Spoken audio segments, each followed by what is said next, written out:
நகரப்புறத்தில் இருக்கிற வீட்டுக்கு, பேரூராட்சியில் இருக்கிற வீட்டுக்கு நீங்க 1000 ரூபாய் முதல்ல கட்டிட்டு இருந்தீங்களா, இப்ப 2000 ரூபாய் கட்டணும். 100% உயர்த்திட்டாங்க.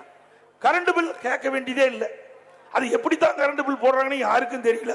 இஷ்டத்துக்கு கரண்ட் பில் போடுறான். அது என்ன கணக்கு வச்சு போடுறாங்கன்னே நாங்க கண்டுபிடிக்க முடியல. எங்களாலேயே கண்டுபிடிக்க முடியல. என் வீட்டுக்கு 4500 ரூபாய் 8000 5000 ரூபாய் வந்துட்டு இருந்தது. இப்ப 12500 ரூபாய் வருது. நான் அதிகாரி கேட்டேன், அது எதோ சொல்றாங்க. ஆக இப்படி மக்களை குழப்பி மக்களிடத்திலிருந்து சுரண்டுகின்ற ஆட்சி தேவையா? இன்றைக்கு இந்த ஆட்சி வந்த பிறகு 52% கரண்ட் பில் உயர்த்தினாங்க. வருஷம் 5% கரண்ட் பில் உயர்த்துன்னு சொல்லி 3 வருஷமா 15% உயர்த்தி இப்ப 67% இன்னைக்கு மின் கட்டணத்தை உயர்த்திட்டாங்க. அம்மா இருக்கின்ற பொழுது முதல்ல 2015 தொழில் முதலீட்டாளர் மாநாட்டை நடத்தினாங்க. 2,42,000 கோடி தொழில் முதலீட்டு ஈர்த்தோம். கிட்டத்தட்ட 98 தொழில் தமிழகத்தில் துவங்குவதற்கு புரிந்துணர்வு ஒப்பந்தம் போட்டாங்க. அதனால பல லட்சம் பேருக்கு வேலை வாய்ப்பு கிடைச்சது. படித்த இளைஞர்களுக்கு வேலை வாய்ப்பு கிடைச்சது.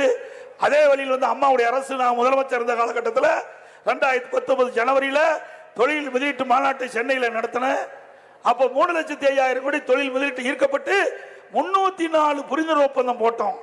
அதையெல்லாம் செயல்பாட்டுக்கு வந்தது.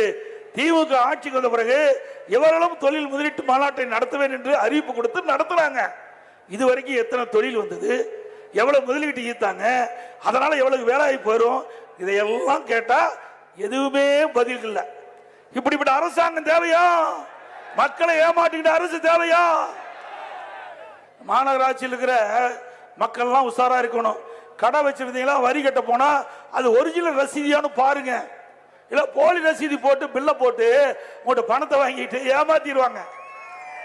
மதுரையில் 200 கோடி இப்படி வரி வசூல்ல முறைகேடாக நடந்ததாக இந்த அரசாங்கத்தின் மூலமா கைது பண்ணி சிறையில் இருக்கிறாங்க.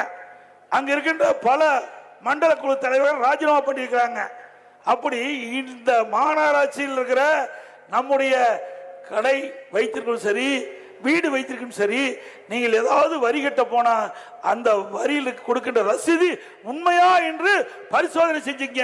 இல்லைன்னா மீண்டும் வரி கட்ட வேண்டியது ஆயிரும். ஏன்னா அப்படிப்பட்ட அரசாங்கம் நடந்துட்டு இருக்குது.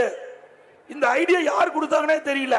போலி ரசீதி அளிச்சு மதுரை மாநகராட்சியில் 200 கோடி வரி வசூல் மட்டும் கொள்ளை அடிச்சிருக்காங்கன்னா இந்த அரசாங்கம் தேவையா?